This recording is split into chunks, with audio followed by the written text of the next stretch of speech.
noches, bienvenidas, bienvenidos a CNN Prime en una jornada en que acaban de producirse declaraciones súper fuertes y noticiosas del abogado defensor, pero también hermano de Luis Hermosilla. Nos referimos a Juan Pablo Hermosilla, atacando también al gobierno, al ministro de Justicia, a la ministra del Interior, al presidente de la República. En el contexto de todo aquello y también cuando ya sabemos la resolución de prisión preventiva para Luis Hermosilla y Leonarda Villalobos, va a estar aquí en vivo en algunos momentos más con nosotros en el estudio el presidente de la Sala Penal, el abogado destacadísimo Daniel Martorell, con nosotros para conversar sobre esta causa de la que él ha sido parte y de otras también, como les decía, también como presidente de la Sala Penal del Consejo de Defensa del Estado. Así es que vamos a estar con eso en momentos. Hay muchas más informaciones que conocer del mundo de la economía, pero comenzamos con estos titulares. El abogado Luis Hermosilla fue trasladado finalmente al anexo cárcel Capitán Llaver para seguir cumpliendo con la prisión preventiva que se le impuso ayer por el caso Audios o el caso Hermosilla. La defensa del jurista acusó una intervención política del gobierno y sostuvo que el presidente Boric y también los ministros Cordero y Toá han actuado con matonaje. Todo esto luego de que el ministro de Justicia calificara de inaceptable y reprochable las amedrentaciones o amedrentamiento, por la prensa. La Sala de la Cámara de Diputadas y Diputados rechazó la censura contra la mesa de la corporación que preside Carol Cariola. La parlamentaria comunista sostuvo que hoy primó la justicia. El diputado Johannes Kaiser, quien impulsó la moción, fue criticado duramente por parlamentarios de distintos sectores y él respondió que los otros no se atrevieron. En Noticias del Mundo, hoy se cumple un mes exacto de las elecciones en Venezuela y tanto la oposición, liderada por María Corina Machado, como el régimen, la dictadura de Nicolás Maduro, convocaron a sus simpatizantes a las calles, mientras la oposición denunció un secuestro de un dirigente tras participar en una concentración en Caracas.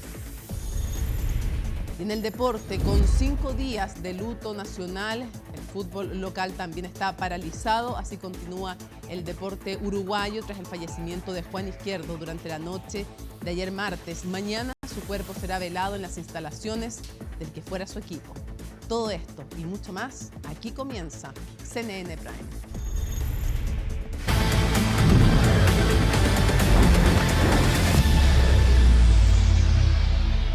Y esta tarde Chile Vamos realizó el lanzamiento oficial de campañas para las próximas elecciones municipales y de gobernadores de octubre. Vamos a conocer más detalles en el contacto con Colomba Eijols. Colomba, reporteando todo este tema, ¿cómo se nota ese ambiente donde, hay que decirlo, en Chile Vamos no hubo acuerdo total, 40 comunas donde no se logró un acuerdo transversal y con un oficialismo que sabe que también tiene muchísimo en juego? Hola Mónica, así es. La verdad es que este acto de lanzamiento de las campañas de Chile Vamos inició a eso de las 8 de la noche durante esta jornada, donde, como te digo, el ambiente es bastante motivacional. Hay candidatos, los candidatos de toda la región metropolitana, ya sea para el cargo de alcalde, consejero regional, concejal y gobernador regional. Nos acompañan, de hecho, en esta jornada, justamente en este evento, figuras políticas como la alcaldesa de Providencia, Evelyn Matei, que se espera que en unos minutos se entregue un discurso que tiene un programa con las principales directrices para los candidatos en estas próximas elecciones del 26 y 27 de octubre. Y como tú decías, Mónica, lo cierto es que no solamente Chile Vamos se ha desplegado. Desde temprano en la mañana estuvo nuestra colega Macarena Román en distintos puntos en la región metropolitana, en donde se pudo ver a candidatos, así como también partidos, figuras políticas, impulsando este periodo de propaganda electoral que se va a extender hasta el próximo 24 de octubre, y donde podremos ver a los candidatos a través de redes sociales, también medios de prensa, radioemisoras, por cierto, y en la vía pública, como se les pudo ver durante esta jornada, con banderazos y diferentes actos para lanzar sus candidaturas. Como yo te comentaba, estuvo Macarena Román presente desde muy temprano con candidatos de oficialismo y de oposición en lo que fue el inicio de este periodo de campaña electoral. Y yo justamente quiero que pasemos a revisar la nota que preparó Macarena para que posteriormente podamos revisar lo que ahora está ocurriendo en este acto de lanzamiento oficial de las candidaturas de Chile Vamos. Pasemos a revisar la nota entonces, el informe que realizó Macarena Román sobre este periodo de propaganda electoral.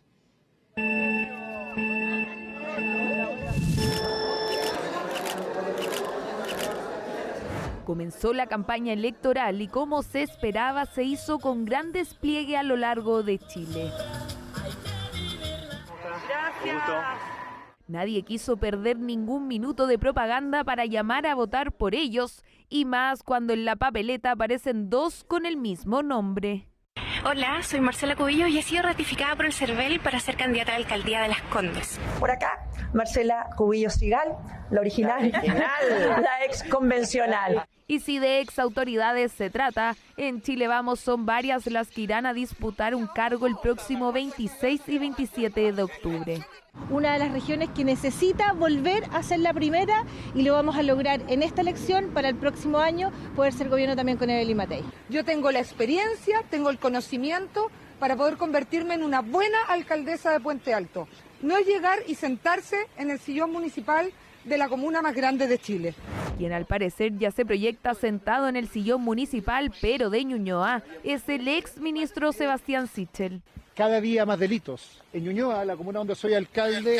Confusión que cualquiera puede tener. Es que si de confianza se habla en Chile Vamos, al parecer sobra. El candidato a gobernador de la coalición por la región metropolitana cree firmemente que será electo. Chile hoy día y la región metropolitana nos pide a gritos la articulación en materia de seguridad.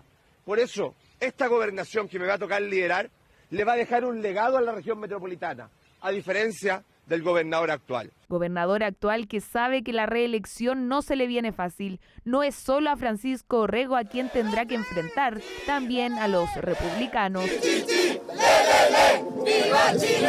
Un candidato que ha sido gobernador durante 3 años y tiene la región más triste, más abandonada que nunca y que no tiene las competencias. Yo creo que no hay mejor campaña que hacer bien la pega. Y decirle a la gente qué es lo que hemos hecho con la plata de todos los chilenos.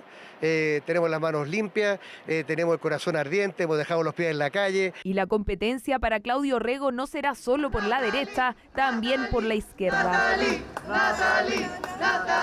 Natalie Joinán irá nuevamente por la gobernación. Y atención, porque la vez pasada tuvo la tercera mayoría de los votos. Más allá de que esta contienda sea muy desigual, somos valientes, y por esas más de 400.000 personas que votaron por esta idea, por esta candidatura, por este proyecto verde, es que nos presentamos nuevamente. La Federación Regionalista Verde Social lleva decenas de candidaturas, pero quizás la más polémica tiene relación con la gobernación del Biobío, con el ex senador Alejandro Navarro, que ha tenido el apoyo de solo algunos oficialistas. El Partido Socialista del Biobío apoya a Alejandro Navarro. Lo que yo alego es más bien una conducta ética y una conducta correcta política, porque eso también hace que la gente confíe en nosotros como progresismo, como alianza, como gobierno. Claro, porque hay algunos desmarcados del pacto Contigo Chile Mejor, que concentra desde el Partido Comunista hasta la DC. En Puente Alto, por ejemplo, Luis Escanilla es uno de los afectados. Bueno, en Puente Alto hay un sector del Partido Comunista y una diputada del Partido Comunista que no está en esta candidatura, pero las campañas se avanzan con todos los otros partidos. De la comuna más grande de Chile nos vamos a la segunda, Maipú.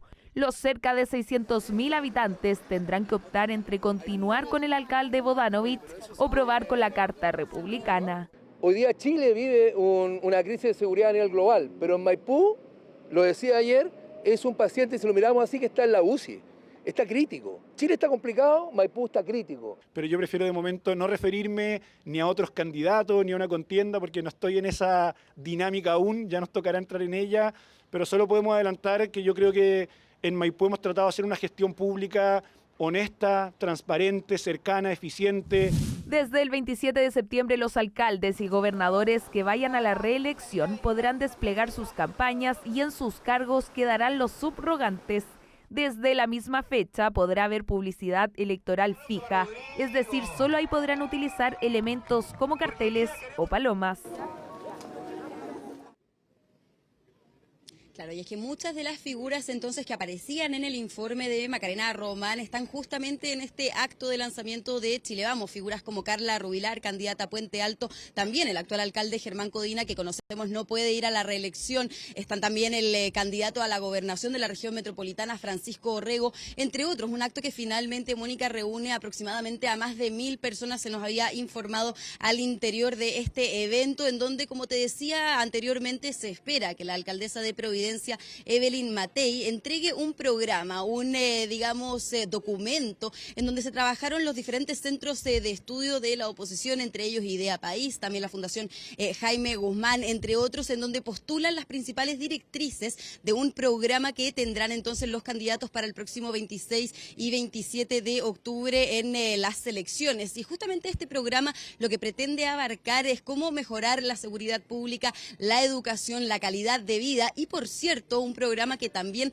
trata cómo manejar los fondos municipales justamente para evitar una eventual corrupción, un eventual delito. Es lo que nos mencionaban entonces, que ya en momentos se debe conocer a través de este documento del cual va a hablar con posterioridad la alcaldesa Evelyn Matei. Sobre eso nos pudo adelantar con brevedad el senador y presidente de Renovación Nacional, Rodrigo Galilea, quien hizo un guiño, por cierto, a los candidatos de su partido, a Mario Desbordes en la comuna de Santiago y, por cierto, al candidato para la gobernación de la región metropolitana, que disputará dicho cargo con Claudio Orrego, entre otras figuras políticas, justamente el militante de Renovación Nacional, Francisco Orrego, ya para las próximas elecciones. Pasemos a revisar cuáles fueron las declaraciones y los adelantos que nos entregó el senador Rodrigo Galilea.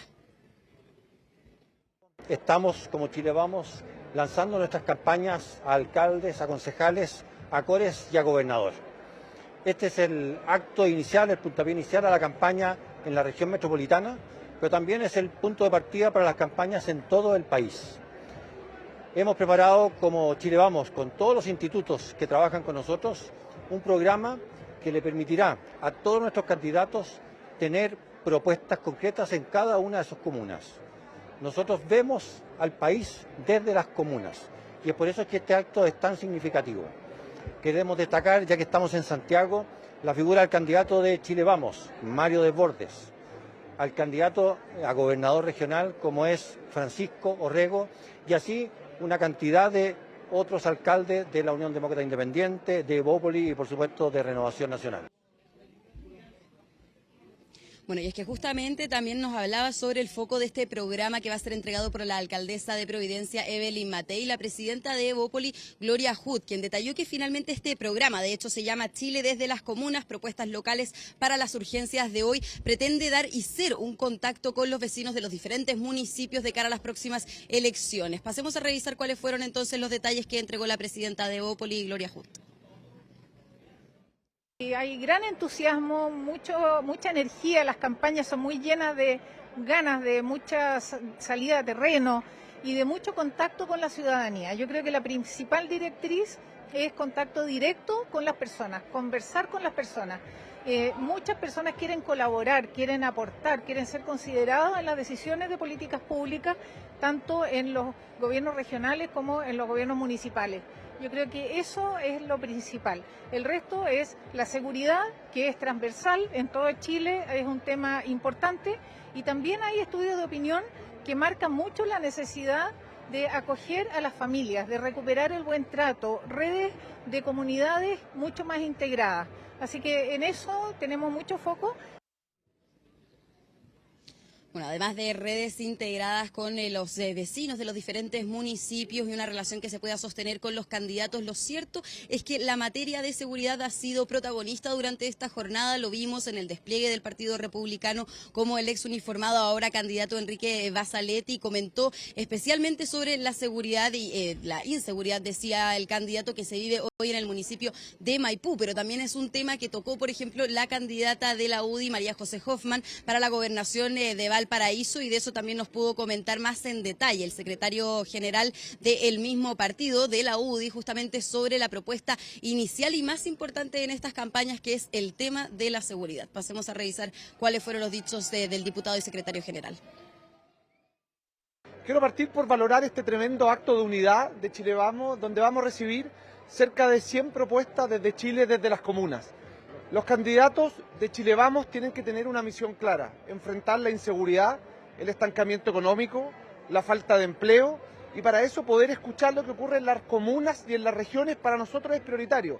Y valorar especialmente que el día de hoy estemos acompañados de Evelyn Matei, quien con su experiencia obviamente aporta a poder avanzar en temas en materia de seguridad, de crecimiento económico. Eso es fundamental, lo que nos reúne el día de hoy, y estamos convencidos que cuando uno escucha a las comunas, cuando uno escucha a las regiones, estamos escuchando a un Chile muchas veces que queda olvidado, que queda invisibilizado. Y por eso es tan relevante que hoy día, junto a más de 1000 personas, estemos dándole el vamos a esta elección municipal. Bueno, escuchábamos entonces cuáles son las propuestas que se le van a proporcionar a través de este programa a todos los candidatos de Chile Vamos en este lanzamiento oficial de sus campañas. Pero también observar, e importante de saber, que durante este periodo electoral lo cierto es que va a haber una división de un mes y un mes. Justamente dura 2 meses, y el primer mes podrá haber un despliegue de los candidatos, como te decía al comienzo, en las redes sociales, en las plataformas digitales, en los medios de prensa, radio y también, por cierto, en la vía pública. Ahora, en la vía pública no se van a poder instalar, digamos, infraestructuras, es decir, por ejemplo, palomas, no se van a poder instalar estos objetos fijos, sino más bien estos ya a partir del 27 de septiembre podrán ser entonces puestos en la vía pública para informar a la ciudadanía sobre las propuestas y también sobre los nombres de los candidatos que van a aparecer en la papeleta el próximo 26 y 27 de octubre. Muchísimas gracias, Colomba Eljo, siguiendo toda la política y la campaña municipal. Que estés muy bien. Buenas noches. Buenas noches. Bueno, reacciones inmediatas provocaron las palabras del subsecretario de Prevención del Delito, quien instó a los parlamentarios de oposición a criticar menos y proponer más. Esto dijo con el objetivo de mejorar la seguridad del país. Los detalles con Daniela González.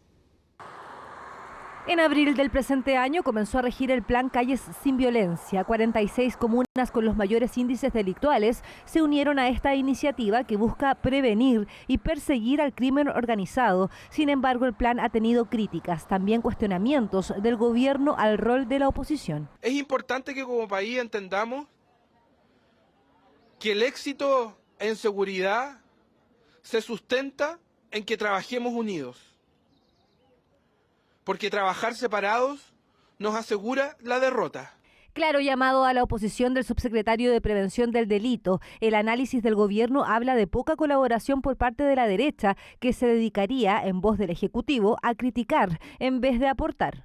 Si bien las críticas son legítimas, constructivas y necesarias, uno también se pregunta si muchos actores públicos dedicaran 1/10 del tiempo que dedican a criticar, a entregar propuestas y a construir un mejor país. Créanme que seríamos aún más fuertes. Las reacciones en el Congreso no se hicieron esperar para un plan que incluso ha recibido críticas del mismo oficialismo. Creo que perdemos demasiado tiempo en la trinchera política y no nos ponemos de acuerdo. Creo que hay un fast track legislativo, hay leyes que tienen que avanzar más rápido. Se ha dado el ejemplo en la Comisión de Defensa con lo rápido que ha avanzado la ley de inteligencia, pero sin duda necesitamos un gran acuerdo por seguridad y dejar de tratar de sacar réditos políticos pequeños de estos temas. Tiene razón el subsecretario. A mí me parece que acá la última voz en materia de seguridad y en cualquier otro tema no la tiene ni el subsecretario Vergara, ni la ministra Toá, ni el subsecretario Monsalve, la tiene el presidente Boric. Por su parte, la oposición es crítica y no ve avances en el plan estrella del gobierno. Por supuesto, también niegan la poca colaboración. Nosotros como oposición hemos contribuido absolutamente en la agenda de seguridad que ha sido principalmente impulsada por la derecha, por la actual oposición, a contrapelo del gobierno y de sus parlamentarios. El subsecretario de Prevención del Delito, que la verdad es que poco y nada está previniendo, lo que tiene que hacer es alinear a sus propias filas. Me sorprende que un subsecretario que pedía el cargo de todo el gabinete del presidente Piñera y que ahora le toca gobernar, le esté pidiendo a la oposición que nos hagamos cargo de un mandato constitucional que tienen ellos. Para eso fueron electos, para garantizar la seguridad de los chilenos, entre otras cosas, y tengamos que nosotros resolver los problemas. Solo en lo que va del mes de agosto, la región metropolitana ha vivido 32 homicidios, 7 de ellos en la comuna de La Pintana, 3 en Santiago, 2 en Puente Alto, 2 en Recoleta, 2 en Lo Prado, 1 en otras comunas como Melipilla, Estación Central o San Ramón, entre otras. A través de las policías hemos visto también un contingente más masivo a través de operativos y creo que hemos podido disminuir fuertemente la tasa de homicidio a raíz de múltiples acciones, entre esa calle sin violencia y también las acciones municipales, lo que nos tiene muy contentos en la comuna de San Ramón. El tema de seguridad actualmente es el foco del trabajo y la discusión. Las cifras de homicidios solo han ido aumentando en la región metropolitana. Sin embargo, los asesinatos violentos han disminuido en casi todas las regiones del país, algo que el gobierno destaca, aunque de todas formas admiten la grave situación que vive la capital de Chile.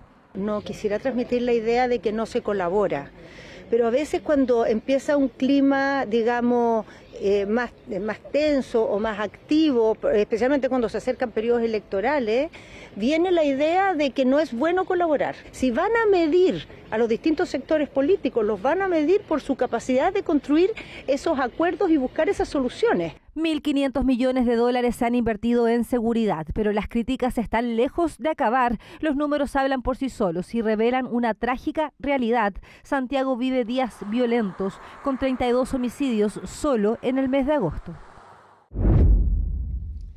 La Comisión de Energía de la Cámara comenzó a revisar la propuesta de ampliación del subsidio eléctrico, además de las medidas de compensación y multas por los cortes de luz. ¿Cómo se financiaría que el beneficio llegue a 4,7 millones de hogares? Natalia Muñoz nos cuenta. 900 millones de dólares se necesitan para triplicar el subsidio eléctrico y que este llegue al 40% más vulnerable del registro social de hogares. ¿Cómo se financiará? Fue tarea del ministro de Energía presentarlo en la comisión. Hay iniciativas productivas en curso, mejorar las pensiones, hay un conjunto de necesidades sociales. Si uno quiere hacer un sistema que no afecte aquello, necesita establecer un mecanismo de financiamiento que sea autocontenido dentro del mismo sector eléctrico. Y sería a través de 3 pilares fundamentales. Una sobretasa transitoria al impuesto a emisoras de carbón, parte de lo que se recaude por mayor IVA en las boletas y más carga impositiva a los llamados clientes libres, que en su mayoría son grandes empresas. Además, habrá un aporte fiscal que busca reunir 15.000 millones de pesos anuales, cifra ya criticada por la oposición. Este proyecto de ley claramente va a ser bien discutido. Hay aspectos que nosotros creemos que se pueden mejorar, como por ejemplo el aporte estatal, creemos que aún es bajo, creo que hay un rango, por eso vamos a citar también al ministro de Hacienda en su momento. Juntos permiten realizar la recaudación que permite nuevamente triplicar la cobertura del subsidio, cuadruplicar el beneficio a los pacientes electrodependientes. El tiempo apremia. En octubre se viene una nueva alza de la tarifa que podría llegar hasta 22%. La Cámara espera despachar al Senado a más tardar a finales de septiembre, pero ya se anticipa una difícil tramitación. Hay que señalar que dentro de las indicaciones que nosotros queremos presentar es precisamente tratar de hacer mayores esfuerzos para avanzar, para llegar a una cobertura del 60 o el 70% de la población. Creemos que las multas incluso pueden ser aún más altas y que por esa vía se puede aumentar aún más el subsidio. ¿Hay vías, hay alternativas? Sí, pero el tema de los impuestos verdes creemos que podría ser perjudicial a largo plazo. Mayores impuestos y aumentar el subsidio podrían entrampar la iniciativa. Respecto a las pymes, se busca disminuir las tarifas permitiendo que negocien contratos de suministro directamente con las generadoras. Por ejemplo, una pequeña empresa en Aysén de consumo mensual de 1.500 kWh pagaría normalmente cerca de 320.000 pesos, pero siendo cliente libre podría pagar 216.000, disminuyendo su boleta en 32%. Yo creo que acá hay que hacerle frente al precio de la energía, a cómo se calcula el precio de la energía. Esa es la discusión que está de fondo, que no se ha querido dar desde acá, que solo se han buscado soluciones parche. Creo que este proyecto no soluciona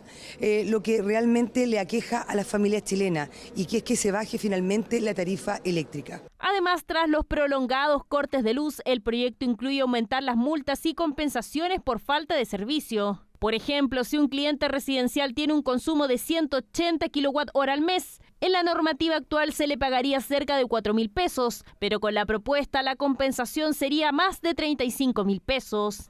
Nosotros no creemos que eso sea una conversación vetada, ni mucho menos, digamos. Es una conversación que evidentemente es parte de la discusión de este Parlamento. Y uno podrá decir, bueno, pasar de 6, 7 veces a 15 veces puede sonar razonable, pero llevarlo a 60 veces tiene un efecto financiero muy complejo. Este sábado 31 de agosto se entregarán los resultados de la primera convocatoria del subsidio eléctrico, que beneficiará a 1,6 millones de hogares. La ayuda se reflejará en la cuota de octubre. Y en franco enfrentamiento con el gobierno desde la defensa de Luis Hermosilla, todo esto tras arremeter su abogado contra el presidente Gabriel Boric, quien dijo que valoraba que los que se creían poderosos vayan también a la cárcel.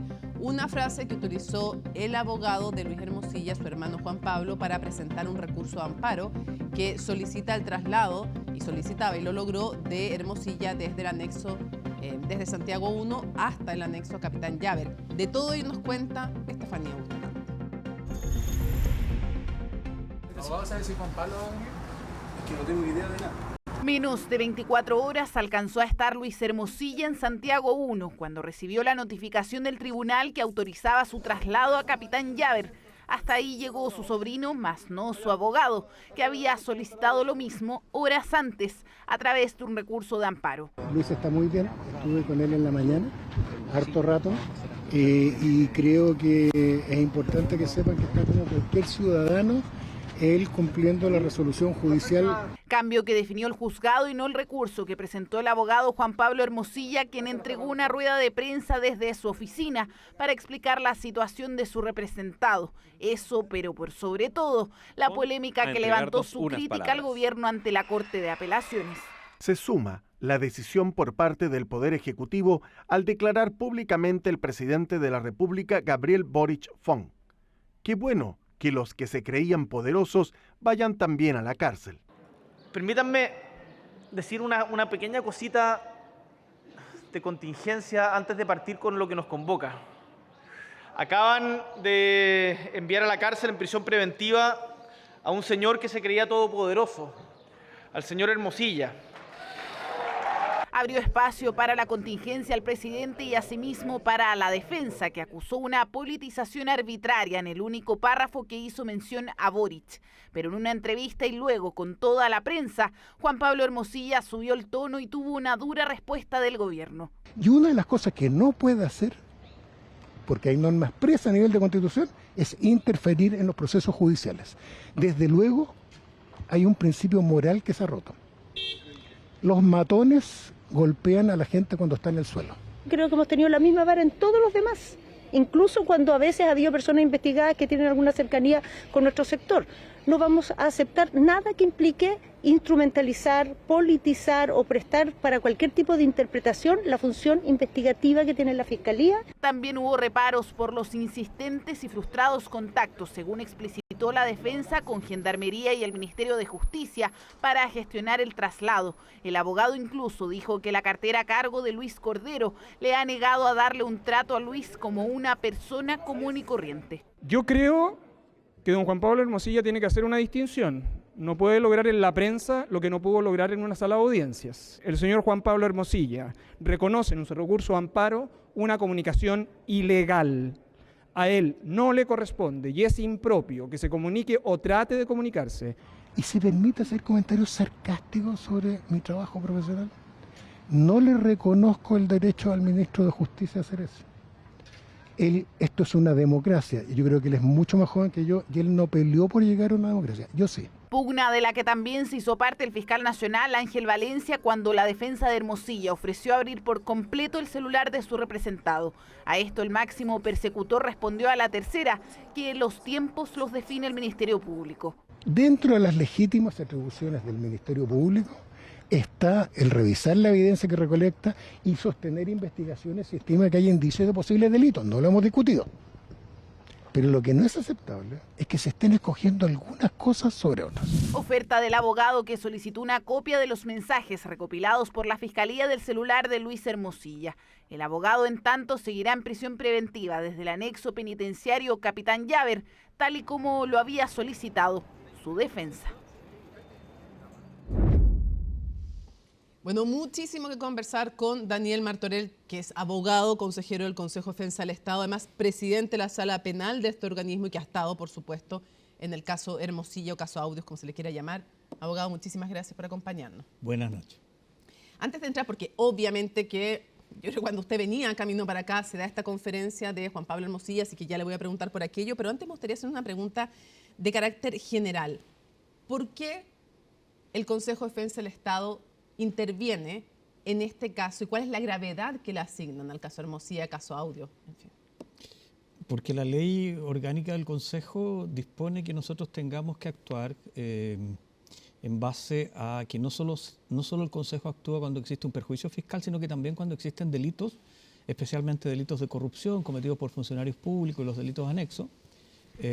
Y dado el proceso de valoración que hacemos los antecedentes, cuando concluimos que efectivamente hay antecedentes válidos para deducir la querella criminal, actuamos y presentamos nuestra querella respectiva. En este caso y en múltiples casos. Sí, no, sí entiendo eso. Y en este caso, ¿cuál es la gravedad que usted hasta ahora le asigna a este caso? Yo creo que es un caso que pone en tapete de manera muy evidente lo que es la corrupción y cuáles los efectos de la corrupción.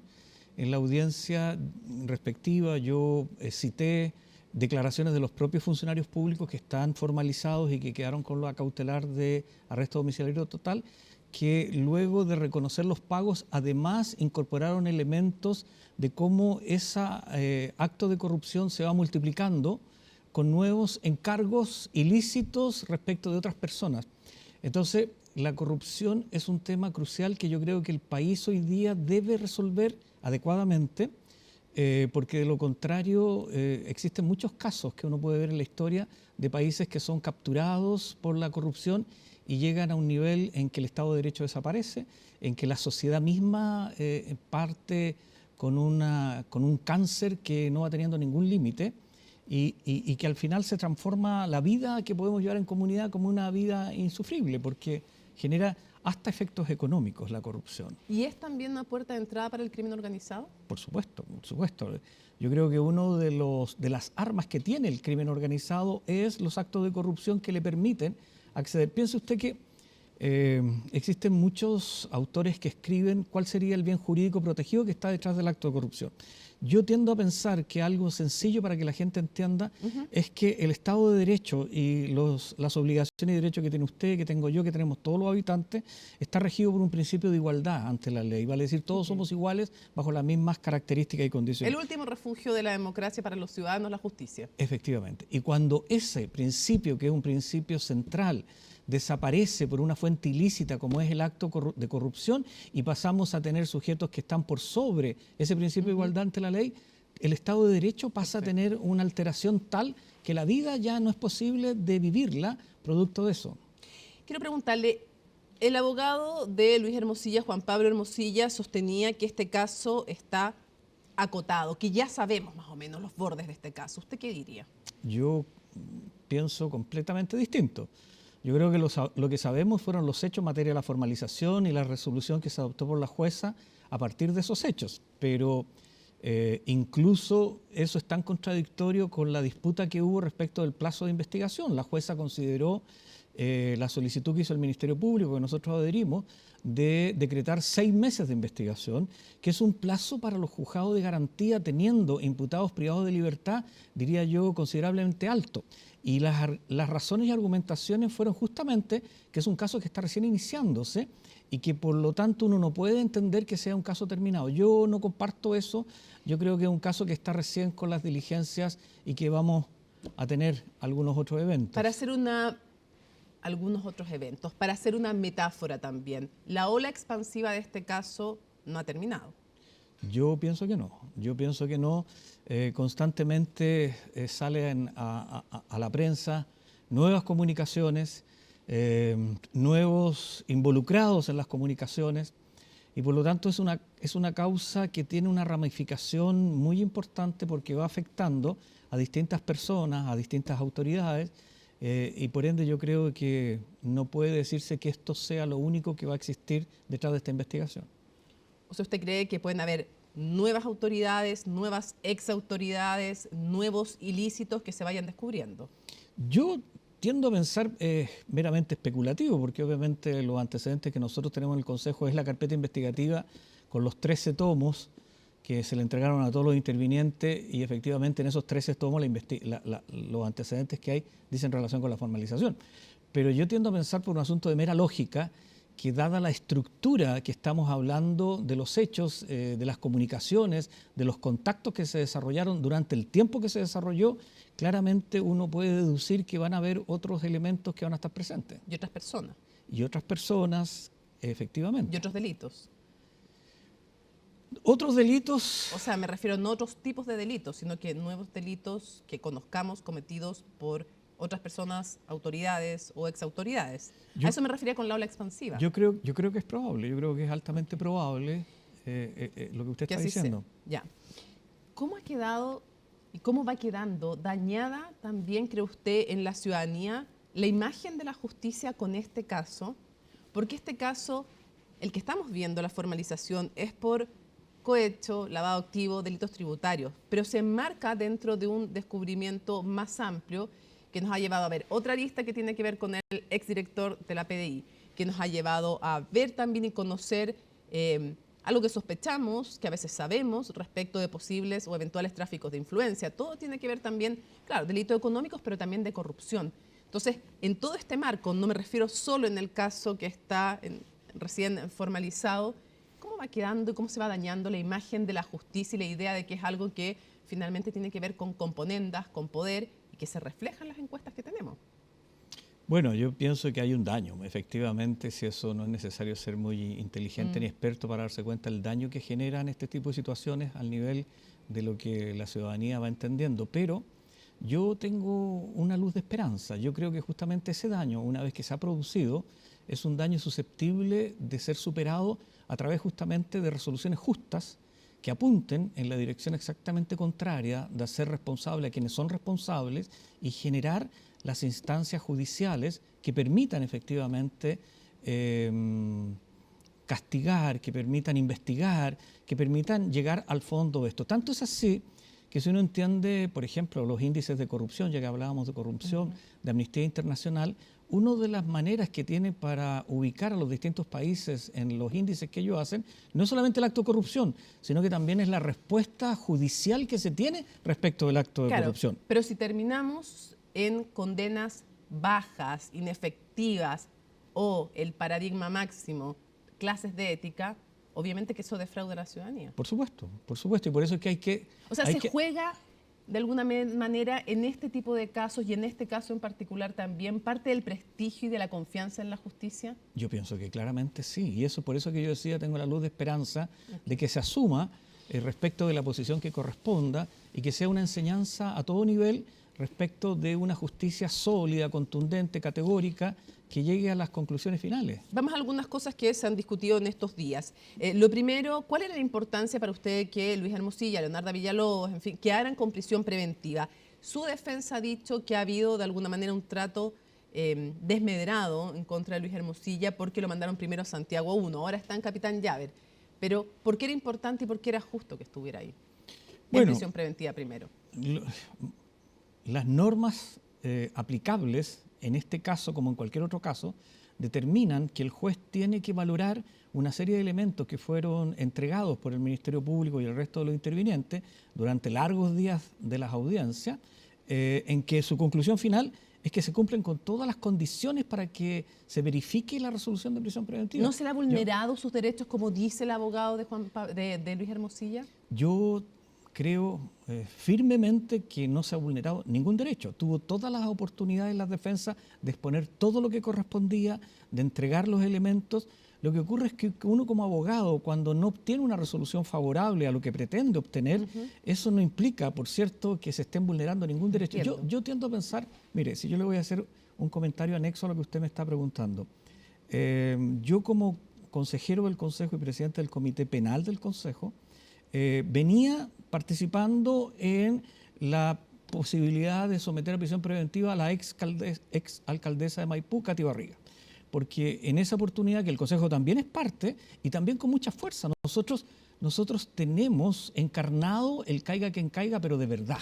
y por lo tanto sin ningún tipo de miramiento político ni otras consideraciones. Ustedes pidieron prisión preventiva para Katy Barriga. Efectivamente, yo alegué en la Corte de Apelaciones porque se solicitó prisión preventiva, el juzgado de garantía no concedió la prisión preventiva, se apeló, yo alegué en la Corte de Apelaciones, la Corte de Apelaciones no accedió a mi solicitud y por lo tanto se mantuvo el arresto domiciliario. Pero usted, a todo esto, ¿usted cree que Katy Barriga, lo justo desde su perspectiva judicial y jurídica, es que estuviera en prisión preventiva? Por supuesto, sí, por eso que lo solicitamos. ¿Porque usted la considera un peligro para la sociedad? Yo creo que de acuerdo al concepto de peligro normativo que nuestro legislador establece, se verifican todos los requisitos para concluir que es un peligro para la sociedad. Entonces, lo que quería transmitirle yo es que para entender cómo el Consejo actúa a través de esto. Posteriormente vino el caso del exdirector de la PDI, producto de una parte del audio, en que todos sabemos que fue formalizado por violación de secreto. Yo participé en esa audiencia, se obtuvo la prisión preventiva y posteriormente la Corte confirmó. Y con posterioridad vino la causa del exalcalde. A veces se concede, a veces no. Por supuesto, pero lo que estoy tratando de decirle, vino después la causa del exalcalde de Recoleta, Jaude, en que yo también participé, se obtuvo la prisión preventiva y ahora viene del formalizado Luis Hermosilla. Entonces, lo que intento transmitirle es que uno tiene distintas causas con actores de distintos colores políticos y el Consejo tiene siempre la misma línea. Ok, voy a otros temas. ¿Usted cree que ha cooperado o no Luis Hermosilla en esta causa? Yo creo que no. Yo creo que claramente no. ¿La entrega del celular no es una cooperación? La entrega del celular se hace a través de una resolución judicial que ordena incautar el celular. Por lo tanto, la entrega del celular no es un acto voluntario que la persona yendo al Ministerio Público diga aquí está mi celular. Hay algunas actuaciones en que se entiende de que efectivamente puede existir en una interpretación más bien parcial como una colaboración. Por ejemplo, abrir las cuentas corrientes. ¿Por qué está detrás la calificación de que no hay una colaboración? Porque cuando uno tiene que valorar si la persona realmente está colaborando o no, tiene que entender qué tiene el Ministerio Público para sostener una acusación. Si el Ministerio Público tiene la trazabilidad de los dineros, tiene los elementos depositados en las cuentas corrientes, tiene declaraciones de testigos que están diciendo efectivamente todos los cheques que estaba entregando, que una persona diga después de eso, mira, voy a entregar mi cuenta corriente, no es una verdadera colaboración. O sea, no ha cooperado porque la información que ha accedido a entregar o no ha sido voluntaria, sino vía resolución judicial, como el teléfono, o no era vital para que descubriera la Fiscalía lo que descubrió. Eso Entiendo. es. Ok, voy a otro tema. Se ha presentado por parte de la defensa un amparo y, sobre todo, más allá de lo jurídico, el abogado Juan Pablo Hermosilla ha dicho que es inaceptable que está en juego la democracia cuando autoridades como el presidente de la República, cuando la ministra Toá, cuando el ministro de Justicia critican su propio trabajo como defensor y además se refieren a este caso, que eso está prohibido. Quiero preguntarle legalmente, ¿las autoridades tienen prohibición de referirse a estos casos? No, no tienen prohibición y ya podrá hacer comentarios de carácter político si corresponde que las autoridades lo hagan o no. Pero yo entiendo que una causa de esta naturaleza, con la importancia que tiene, las autoridades, independientes de ser autoridades, también son ciudadanos de este país y poder manifestar libremente una determinada opinión respecto de las resoluciones que se van adoptando. Yo entiendo que eso no genera una crítica estructural respecto de la invasión de un determinado poder del Estado respecto de otro. Yo creo ¿Sería que distinto si fueran parlamentarios que tienen una prohibición explícita?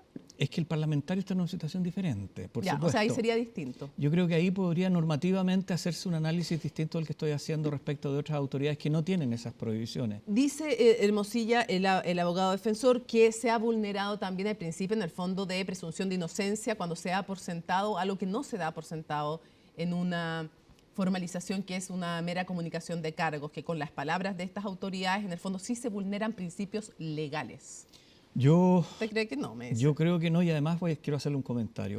Cuando el abogado Juan Pablo Hermosilla, que yo entre paréntesis creo que hay un tema respecto de que es el hermano del formalizado, que es un tema que no se ha analizado mucho, pero yo entiendo a pensar que ahí no hay un problema legal, obviamente uno como abogado puede defender a un familiar, tampoco hay un problema ético, pero sí hay un problema de contenido emocional, en que uno en este minuto no sabe, cuando escucha al colega Juan Pablo Hermosilla, si está hablando el abogado o está hablando el hermano. En definitiva, hay una confusión de la carga emotiva que hace perder la perspectiva de objetividad que uno como abogado tiene que tener en todo caso. Pero en ese contexto, cuando él, por ejemplo, en la audiencia de garantía, dice a la jueza que si su hermano patrocinado va a entrar a cumplir, que sea con una condena, yo justamente retruqué que eso es una argumentación que lo que uno tiene que evitar. ¿Por qué?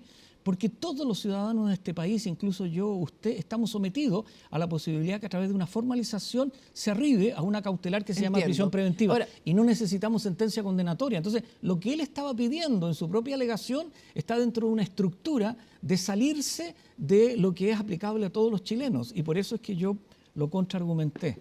Entiendo. Quiero preguntarle un par de cosas porque el tiempo vuela, es súper interesante además ir haciendo todo este análisis, pero se nos va volando el tiempo. Lo primero, ha dicho que el abogado Hermosilla que pide copia del teléfono de su hermano y que lo quiere hacer público porque no le parece que se vaya seleccionando desde Fiscalía qué se da a conocer y qué no. Y de hecho, sus palabras, ¿se acuerda cuando en la primera de las declaraciones, que son calificadas por el ministro de Justicia como amedrentamiento, dice, quiero hacer un breve discurso, esto fue en Radio Infinita, contra la hipocresía. Y dice, si uno va a abrir el teléfono de Luis Hermosilla y va a usarse para estas cosas que ustedes están señalando, ábranlo entero. Y veamos qué fiscales le pedían favores a Luis Hermosilla. Veamos qué ministros le pedían favores a Luis Hermosilla. ¿Esto es un acto de transparencia lo que él pide y lo que él habla o un amedrentamiento? Yo creo que claramente es una amenaza que se está haciendo a través del contenido del celular. Yo no quiero calificarlo, pero lo que ocurre es que objetivamente uno escucha eso diciendo de que pueden haber otras personas, fiscales y todo, y obviamente está generando una suerte de amenaza a partir del contenido. Ahora, lo que sí yo pienso desde el punto de vista jurídico, que como ese celular está incautado a través de una resolución judicial, aunque el celular sea de la persona, en este caso del formalizado, la posibilidad de acceder a una copia o de acceder al contenido no es tan fácil de resolver. Pero usted dice que no tiene derecho la defensa de Luis Hermosilla a pedir una copia de su propio celular. Yo tiendo a pensar que uno como interviniente y como defensa tiene derecho a pedir copia de una serie de elementos que están dentro de la investigación. Pero lo que ocurre es que este celular está incautado pero judicialmente. Pero es parte de la investigación. ¿Por qué no sí, podría tener derecho para poder defenderse e incluso hacerlo público? ¿Por qué no podría hacerlo público? Porque depende del estado de investigación que se esté haciendo respecto del contenido del celular. Yo ignoro si el Ministerio Público está trabajando a través de obtener otros elementos nuevos que contienen esos WhatsApp y por lo tanto la solicitud de registrar una copia podría afectar los intereses del ente persecutor en cuanto a la investigación penal. Teniendo esa consideración, hace algunos meses cuando estuvo aquí el presidente del Consejo de Defensa del Estado, nos dijo que iban a pedir acceso a todo de la carpeta de este caso. Yo quiero preguntarle, ¿a ustedes les interesa como Consejo de Defensa del Estado tener acceso al contenido del celular de Luis Hermosilla como Consejo de Defensa del Estado? ¿Por qué se lo pregunto? Hago una previa, voy un paso atrás. Los fiscales son funcionarios públicos, ¿no? ¿Sí? Sí, por supuesto. O ustedes tienen que velar por eventuales delitos que tengan que ver con corrupción, ¿no? Sobre todo de funcionarios públicos. Entendido aquello, voy de nuevo con la pregunta. ¿Les interesa tener acceso al celular de Luis Hermosilla? Porque si eventualmente, como ya se ha revelado, pudiera haber información sobre fiscales o exfiscales, ¿no les debieran ustedes también, de alguna manera, hacer una especie de control también para lo que se va investigando, de tener una lupa ahí? Porque muchos ciudadanos decían, hoy día aparecía la aprehensión de quién controla que efectivamente no se seleccione si es que afecta a personas dentro de la Fiscalía. Y esa es una duda válida. Yo creo que es una duda válida. Y el Consejo, esto fue un tema que se discutió en recursos de protecciones que se presentaron respecto al contenido del celular. Por eso le pregunto, ¿van a pedir acceso a los WhatsApp? Es que nosotros en las solicitudes de diligencias que hemos ya realizado y posteriormente a medida que va madurando, estas investigaciones son muy dinámicas, por cierto que el horizonte es poder acceder a toda la información que corresponda para que nosotros podamos valorar las acciones que vamos a tener que determinar. ¿También ahora, a los WhatsApp van a pedir acceso o no? Si es más o menos simple la pregunta. No, sí, yo entiendo que simple, sí. pero lo que ocurre es que el WhatsApp, como el teléfono que tiene estos WhatsApp, está siendo seleccionado a través de la actuación de determinados fiscales. Entonces, ¿y cómo sabemos que no va a quedar nada importante fuera? ¿Quién controla aquello? Eso va a tener que ser un control en el minuto en que se diga por parte del Ministerio Público que ya no hay más antecedentes. En ese instante uno va a poder hacer el contraste y en ese instante va a poder hacer... Yo pienso que en ese instante va a haber una instancia en que podamos hacer un contraste si efectivamente estaba toda la información. Pero falta para llegar a eso esta selección que se está haciendo del contenido del celular. Se nos acaba el tiempo y no quiero dejar de preguntarle dos cosas que son súper relevantes. Lo primero, dentro de una investigación dada a conocer por CIPER y también por Chilevisión Noticias, está que Manuel Guerra habría dado información a Luis Hermosilla cuando era fiscal regional metropolitano Oriente de la causa Penta. Y también está el segundo punto que denuncia Chilevisión, habiendo salido del Ministerio Público, que habría ayudado a conseguir una sala de la Corte de Apelaciones más favorable para el defendido exdirector de la PDI, Héctor Espinosa, justamente a través de Manuel Guerra, que habría ayudado a conseguir una sala más favorable para la apelación de su prisión preventiva. ¿Qué gravedad le asigna usted a este hecho y si van a entrar también como consejo a aquello? Si esos hechos se confirman, son de una extrema gravedad. De hecho, yo participé en el alegato que usted está mencionando, porque también por el Consejo tenía esa causa en contra del ex director de la Policía de Investigaciones, que defendía a Luis Hermosilla, y que en primera instancia, vale decir, en garantía, se obtuvo la prisión preventiva. Y frente a la apelación de ellos, la Ilustrísima Corte de Apelaciones la revocó y cambió la prisión preventiva por arresto domiciliario. Yo participé en ese alegato. Por lo tanto, esa resolución que fue negativa a la posición que el Consejo tuvo, la sufrí como abogado a cargo de esa instancia. ¿Van a entrar en eso? Es que obviamente vamos a entrar no solamente en eso, vamos a entrar en todo lo que corresponda entrar. Yo quiero volver a reiterar que el Consejo tiene una actuación en que cada vez que valoramos que los antecedentes son antecedentes fundantes para ejercer acción, sea respecto de quien sea, lo vamos a hacer. Cierro preguntándole, Manuel Guerra, cuando era fiscal regional metropolitano Oriente, sacó al Consejo de Defensa del Estado del caso Penta porque sacó los antecedentes que permitían alegar cohecho y quedó fuera. Inés María Horvitz, ex consejera del Consejo de Defensa del Estado, dijo que había sido una traición porque había sido contra la voluntad del Consejo de Defensa del Estado. Y hoy día nos enteramos también de estos nuevos antecedentes. ¿Cuál es la percepción que tiene usted de lo que ocurrió allí? Yo creo que hay que analizar seriamente todo lo que ocurrió allí a la luz de estos nuevos antecedentes y hacer una valoración estudiosa de los elementos y poder concluir que si existe responsabilidad, ejercer todas las acciones penales que correspondan respecto de todas las personas. Abogado, quiero agradecerle muchísimo que nos haya acompañado en CNN Prime. Gracias a usted. Buenas noches.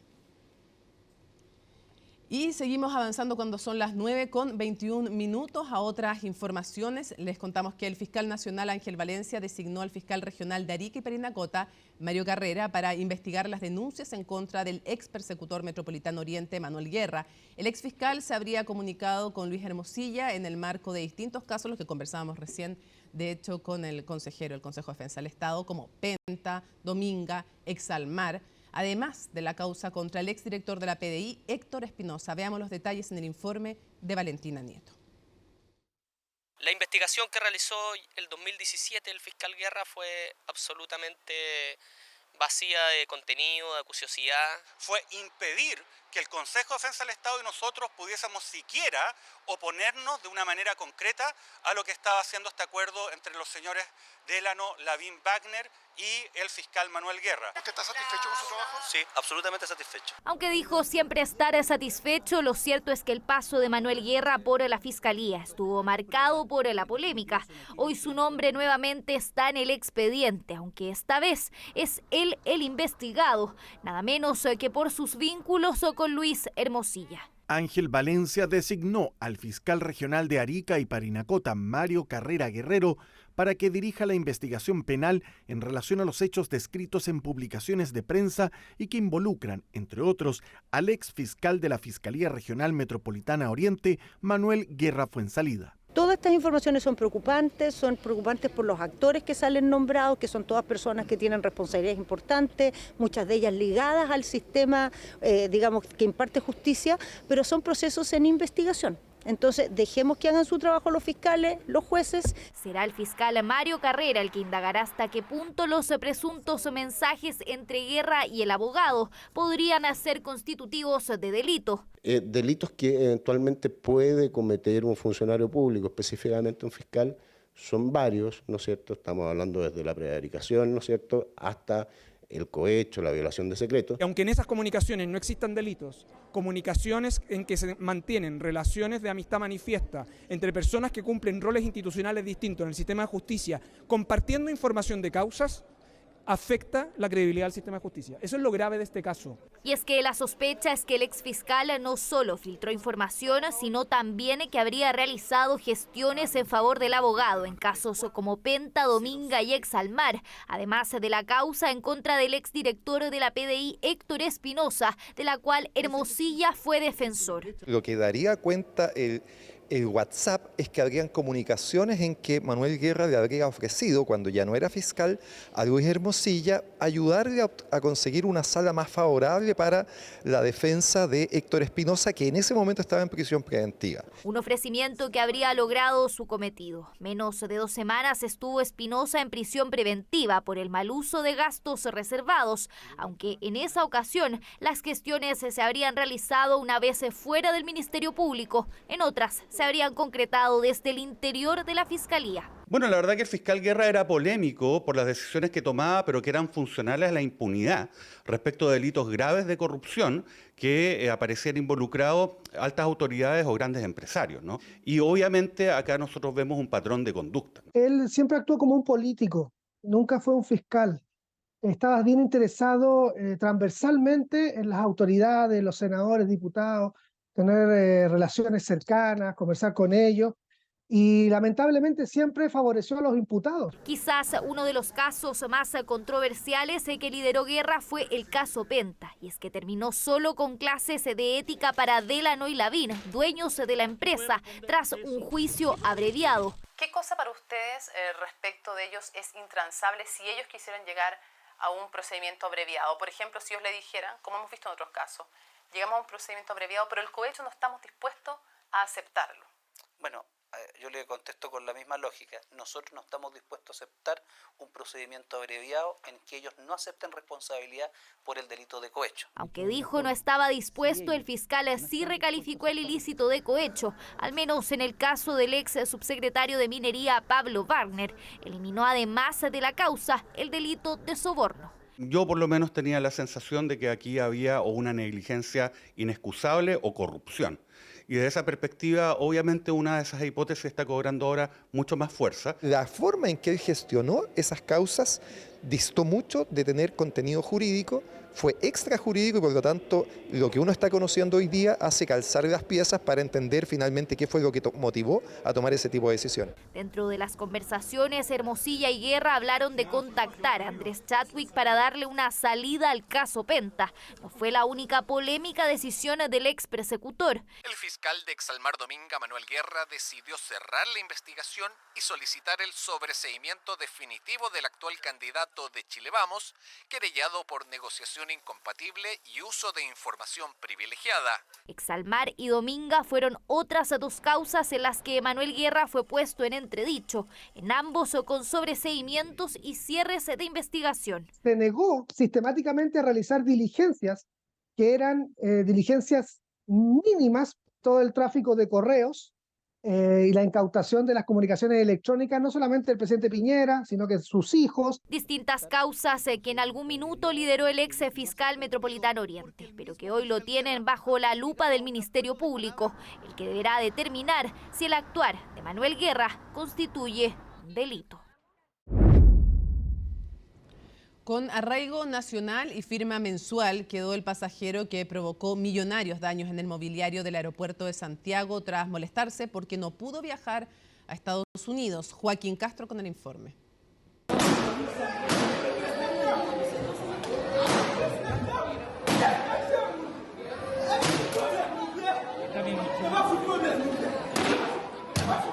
Un día de furia que terminó con daños por más de 20 millones de pesos. Fue lo que se vivió en el Aeropuerto Internacional de Santiago en la jornada del martes, luego de que un ciudadano chileno de origen haitiano, premunido de un martillo, destrozara parte del mobiliario del lugar. 7 televisores y 8 computadores fueron destruidos por Emanuel Boni, luego de vivir varios problemas con el pasaje de su vuelo con dirección a Miami.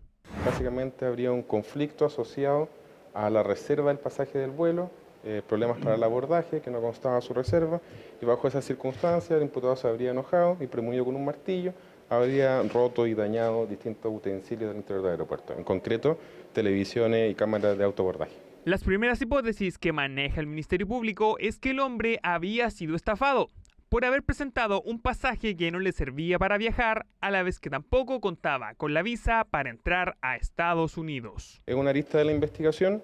Desde luego, el día de hoy solo fue formalizado por el delito de daños, lo que no quita que haya que investigar otra arista asociada precisamente al móvil de la gente, que en este caso sería la compra del pasaje, la existencia o no existencia de dicho instrumento como útil para poder abordar y quién habría sido la persona que le habría vendido el pasaje al imputado. Por su parte, Emanuel Boni expresa que a su parecer no hizo nada malo y que la situación se descontroló. No tiene culpa, por tener culpa la persona haciendo yo comprar. La vida dice sí, sí, no, no.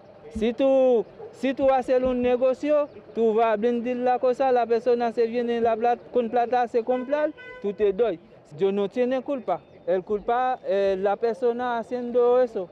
En tanto, desde el aeropuerto señalan que cumplieron con todos los protocolos necesarios y que la versión de la estafa es poco creíble debido al cómo se adquieren los pasajes para vuelos internacionales. No tenemos clara la versión que él da, que señala que fue víctima de una estafa por un boleto que compró en el aeropuerto. Realmente compras en el aeropuerto hay muy limitadas, corresponden a las líneas aéreas nacionales sobre todo, pero prácticamente el 100% de los pasajes en el aeropuerto se compran por internet, se compran de otra forma y la gente va solamente a chequear su equipaje y a registrar su vuelo al aeropuerto. Finalmente, el primer juzgado de garantía de Santiago determinó la firma mensual y el arraigo nacional de Boni a la espera de la investigación del Ministerio Público, que tendrá 90 días para esclarecer el incidente.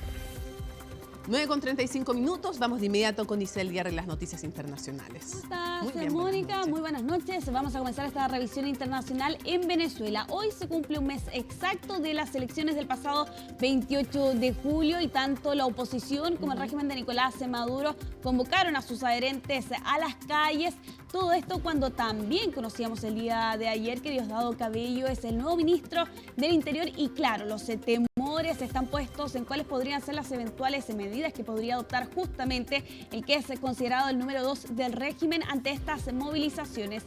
Todos los detalles de esta jornada y sobre todo, ¿no?, respecto de la figura de Diosdado Cabello lo vamos a revisar en el siguiente informe que preparó José Tomás Arriagada. Diosdado, la Corporación Venezolana de Navegación, ¿cómo va? Sí, ya nos hemos reunido con los compañeros de PDVSA, tal como usted dio las instrucciones. A mí no me gusta mucho esa respuesta que nos reunimos, nos hemos reunido. Y para informarlo. Resultados, dame resultados. Un registro de inicios de los años 2000, en el que Hugo Chávez le habla duramente a Diosdado Cabello, un nombre que se escucha desde hace décadas en la política venezolana y que ahora asume el importante cargo de ministro de Interior y Justicia, mismo cargo que ejerció en 2002, que pese a los regaños era considerado un posible sucesor. Ahora la llegada de Cabello al reformulado gabinete de Nicolás Maduro ha generado temor entre quienes se oponen al régimen, ya que temen que endurezca la represión. Si mañana la justicia determina que A, B, C, el que sea, debe ser detenido, debe ser procesado, va a ser procesado porque nuestra justicia no es dependiente de los Estados Unidos. El número 2 del régimen se ha caracterizado por tener relaciones adversarias en el escenario internacional. Se define a sí mismo como enemigo del imperialismo y ha tenido conflictos con países grandes como Estados Unidos. Incluso el país norteamericano lo tiene en la mira. Hace algunos años ofrecieron una recompensa de $10 millones para capturarlo tras una acusación judicial por estar presuntamente involucrado en redes de narcotráfico, lavado de activos y malversación de fondos públicos. Cabello ha subido los peldaños y ha sabido ganarse además esa fama de represor, del que ordena sin que medie ningún proceso judicial justo. Y en Latinoamérica, Cabello también ha lanzado dardos a Chile, en particular al presidente Gabriel Boric. Este bobo se mete con Venezuela y viene a hablar de derechos humanos aquí. No tiene nada que hacer, no tiene trabajo. Ahora, parte del trabajo de Diosdado Cabello en el Ministerio del Interior será hacerse cargo de las policías. Algo les quedó claro. ¡Acta, mata, sentencia! ¡Acta, mata, sentencia! Una labor que asume en medio de diversas manifestaciones que han marcado esta jornada tras cumplirse un mes de las elecciones presidenciales. Figuras de la oposición como María Corina Machado salieron a la calle. El régimen optó por dos estrategias. Una, tratar de lavarse la cara y buscar legitimidad a través del Tribunal Supremo de Justicia. La otra fue la represión que comenzó esa misma noche. El oficialismo respondió a estas manifestaciones y en paralelo a estas jornadas, adherentes de Nicolás Maduro también salieron a las calles a defender la supuesta victoria tras su figura. Se ha querido imponer un relato para justificar la violencia. Se ha querido sembrar el odio para justificar la división, la intolerancia. Protestas a favor y en contra de Nicolás Maduro que siguen tensionando el ambiente en Venezuela. Bueno, durante esta jornada también la oposición venezolana denunciaba el secuestro de un dirigente justamente de este país, exactamente, y lo que da cuenta también de la represión que está enfrentando la oposición tras varias semanas, ¿no?, donde el Consejo Nacional Electoral no ha publicado las actas como se lo está solicitando la comunidad internacional. Vamos a avanzar en esta revisión internacional en Estados Unidos con Kamala Harris y Tim Walz, que prácticamente como lo hacían antes las estrellas de rock, en un bus han salido a realizar una gira de 2 días durante esta jornada, ojo, en el estado, en Georgia. Se hace. Sí. Hay una serie en Netflix sobre unas reporteras que cubren una de las campañas. Se me olvidó ahora el nombre. Vamos a quedar ahí pendientes con esa recomendación. Pero lo cierto es que con esta estrategia de ir con este bus recorriendo por 48 horas este estado, donde recordemos por lo demás, Biden ganó en las elecciones del 2020 con poco menos de 12.000 votos de diferencia de Donald Trump. Claro, ahí uno entiende y se grafica, ¿no?, la importancia que tiene para la campaña demócrata justamente esta zona de Estados Unidos. Y claro, durante esta jornada iniciaban esta gira arriba de este bus que los va a llevar a visitar localidades donde comúnmente aseguran desde la campaña los políticos no llegan. Esa es la estrategia detrás de visitar algunas de las localidades de este estado. En este primer viaje en conjunto que realizan a este estado en particular, Harris y Walz, de cara por lo demás a lo que vamos a ver el día de mañana en la noche. En esta entrevista con CNN va a ser la primera vez que los vamos a ver a ellos dos respondiendo preguntas, en este caso de la periodista Dana Bach, y claro, con Kamala Harris por lo demás, que había sido fuertemente cuestionada porque en todas estas semanas de campaña ella no había dado declaraciones ni en una entrevista y tampoco ante un punto de prensa. Buenísima esa primicia en CNN, como siempre. Ya lo tengo.